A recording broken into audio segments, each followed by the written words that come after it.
இதுதான் கர்மா. பணக்காரன் ஆடிய நாடகம் அம்பலமானது. ஒரு பணக்காரர் தற்செயலாக தனது மணிப்பர்ஸை ஒரு பூங்காவில் தவறவிட்டு செல்கிறார். ஒரு ஏழை மாணவன் அதை பார்க்கிறான். மாணவன் பர்ஸை திறந்து பார்க்கிறான். அதில் நிறைய பணம் இருக்கிறது.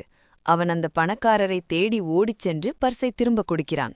பணக்காரர் பணத்தை எண்ணி பார்க்கிறார்.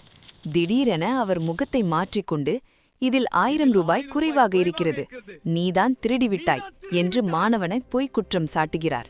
பணம் கொடுக்காமல் ஏமாற்ற அவர் ஆடும் நாடகம். அப்போது அங்கிருந்த ஒரு காவலர் குறுக்கிடுகிறார். சார், இதில் பணம் குறைவாக இருந்தால் இது உங்களுடையது இல்லை என்று அர்த்தம். ஒருவேளை முழு பணமுள்ள பர்ஸ் தொலைந்திருந்தால் அதை தேடுங்கள்.